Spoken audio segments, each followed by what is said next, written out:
मधुमक्खी का मंत्र। आध्यात्मिक जगत में कुछ विशिष्ट प्रकार के मंत्र होते हैं जिन्हें आप्त मंत्र कहते हैं। आप्त मंत्र बड़े ही विचित्र होते हैं। कभी कभी इन मंत्रों का कोई अर्थ नहीं होता, कभी जो अर्थ होते भी हैं वे बड़े ही अटपटे होते हैं। इस प्रकार के आप्त मंत्र प्रायः सिद्ध मंत्र होते हैं, तुरंत काम करते हैं। लेकिन इन मंत्रों का ऋषियों के साथ बड़ा ही घनिष्ठ संबंध होता है। मैं आपको आप्त मंत्र से संबंधित अपना एक अनुभव बताता हूँ। ऋषिकेश में गंगा जी के तट पर एक छोटी सी कुटिया में एक स्वामी जी निवास किया करते थे। वहाँ पहुँचने के लिए एक झूलते हुए पुल से होकर गंगा जी को पार करना पड़ता था। यह पुल ऋषिकेश में अभी भी है। इसे लक्ष्मण झूला कहते हैं। कहानी उन दिनों की है जब ऋषिकेश में जनसंख्या बहुत कम थी। जंगली हाथी कभी कभी रात को आते और हम लोगों की कुटिया की दीवारों और छप्पड़ों के तृणों को खा जाते थे। हम लोग भीतर बैठे रहते। कभी कभी 10-10 और 20-20 के झुंड में हाथी आते और कभी कभी तो आधी कुटिया खा जाते। शेर और बाघ भी इधर उधर फिरा करते थे। उन दिनों ऋषिकेश बिल्कुल शांत वन्य प्रदेश था। पूरा का पूरा ऋषिकेश एक दिव्य आश्रम सा लगा रहता था। एक दिन गुरुदेव ने मुझे उन स्वामी जी के साथ रहने के लिए भेजा। उन दिनों मैं बालक ही था। मुझे साधु पुरुषों की परंपरा का और उनकी मर्यादा का कोई विशेष ज्ञान नहीं था। गंगा जी के तट पर निवास करने वाले वह स्वामी जी बड़े प्रातः काल की गंगा स्नान के लिए जाया करते थे। मैं भी स्वामी जी के साथ जाया करता था, क्योंकि मेरे गुरुदेव ने मुझे यह शिक्षा दी थी कि जहाँ रहो वहाँ के रीति रिवाजों का पालन करो। जिस आश्रम में रहो, जिस महात्मा के साथ रहो, उसके अनुशासन का हमेशा पालन करो। यह स्वामी जी का रोज का नियम था कि स्नान के पहले वे दातुन करते थे। स्वामी जी का कोई शिष्य पैर पर चढ़ जाता था और दातुन तोड़कर लाया करता था। एक दिन स्वामी जी स्वयं ही पैर पर चढ़ गए। वह प्रायः पैर पर चढ़ते नहीं थे, किंतु वह मुझे कुछ दिखाना चाहते थे। स्वामी जी लगभग 60 वर्ष के थे, किंतु फिर भी पैर पर आसानी से चढ़ गए। उस पैर पर जंगली मधुमक्खियों का एक छत्ता था, किंतु स्वामी जी ने उन मधुमक्खियों से बचने का कोई भी प्रयास नहीं किया। वह छत्ते के पास तक जाकर मधुमक्खियों से बातें करने लगे। नीचे जमीन पर खड़े खड़े मैं जोर से चिल्लाया, स्वामी जी, मधुमक्खियों को मत छेड़िए, ये आपको काटेंगी। मैंने डर से सिर ढक लिया, क्योंकि मेरा यह अनुमान था कि यदि यह मधुमक्खियां क्रोधित हो गईं तब मुझे भी आकर काटेंगी।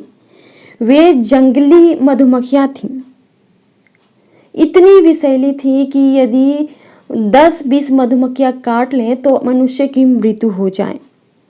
स्वामी जी ने मधुमक्खी के छत्ते के समीप ही एक डाल तोड़ी, किंतु मधुमक्खियां उड़ी तक नहीं।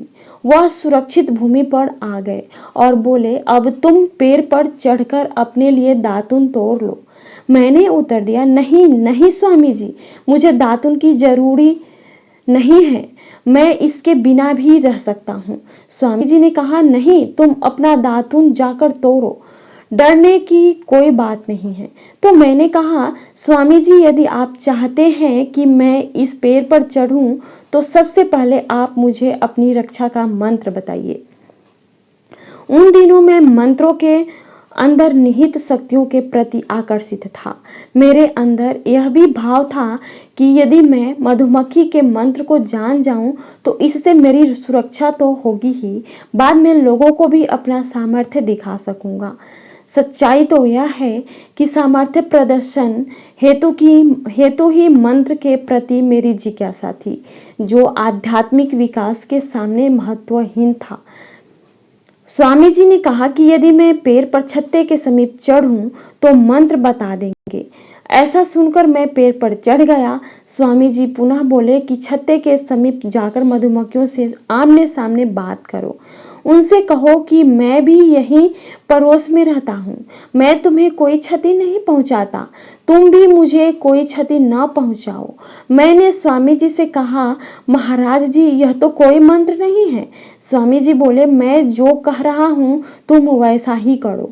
मधुमक्खियों से जाकर बातचीत करो। बातचीत करते समय ध्यान रहे कि तुम्हारा होठ उनके इतने नज़दीक हो कि तुम अपने होठ में गुनगुनाओ, तुम अपने मुंह में ही गुनगुनाओ, तब भी वे तुम्हारी बात सुन सकें। मैंने पूछा, स्वामी जी क्या वे हिंदी भाषा समझती हैं? स्वामी जी बोले, मधुमक्खियाँ हृदय की भाषा समझती है, इसलिए उनको सभी भाषाओं का ज्ञान है। तुम उनके निकट जाकर ठीक उसी तरह से बात करो कि जैसे एक मनुष्य दूसरे मनुष्य से किया करते हैं। मेरी हिम्मत नहीं पड़ रही थी, मेरा मन संशय से भरा हुआ था, लेकिन फिर भी मैंने वैसा ही किया जैसा कि स्वामी जी ने कहा।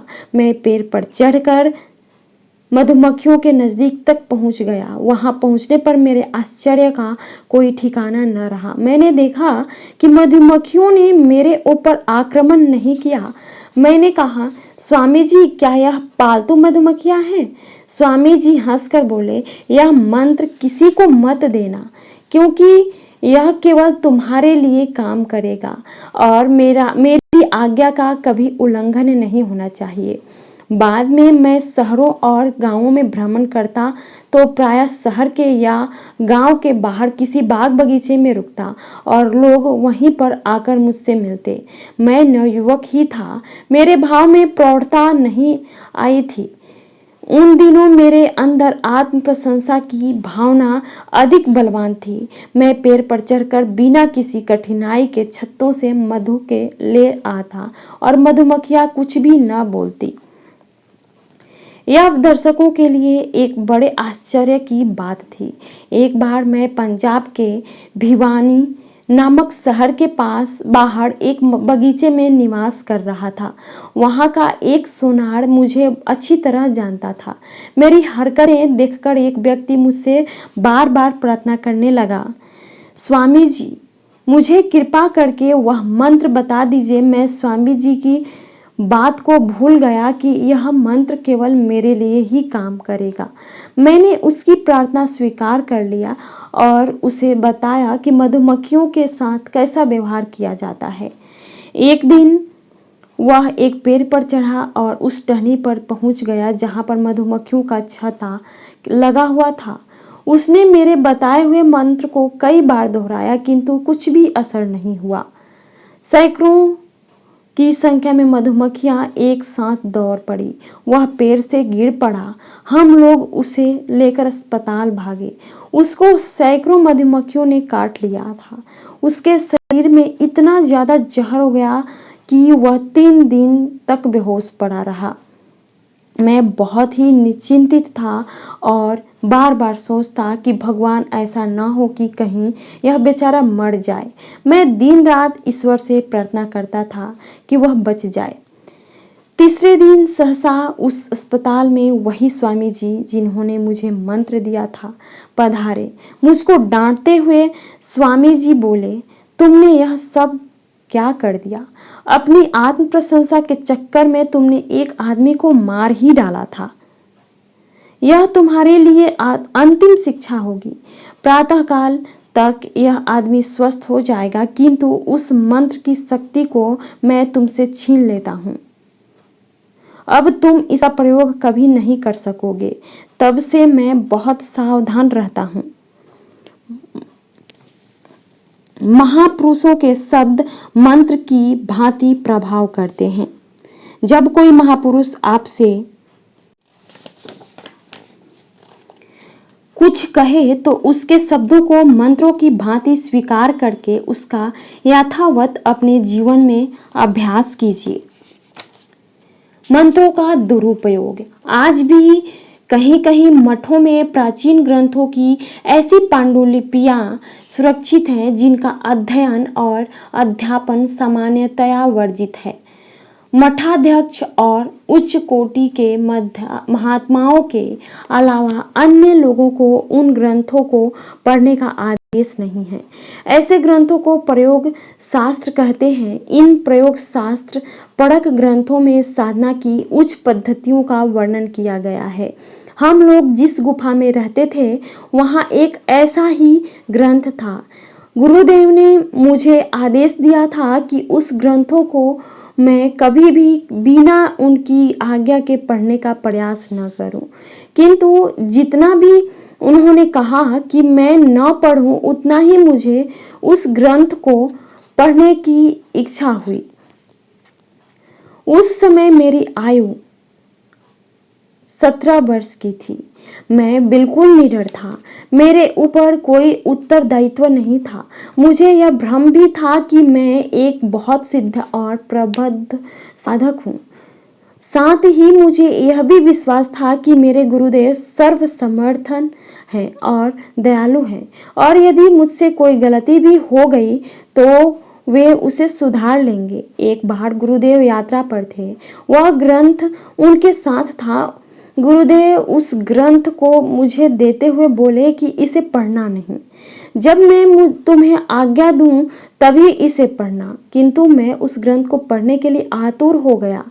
वह ग्रंथ आप्त मंत्रों का एक संकलन था। मैंने अपने मन ही मन में सोचा कि समय मिलते ही इस ग्रंथ को मैं अवश्य पढ़ूंगा।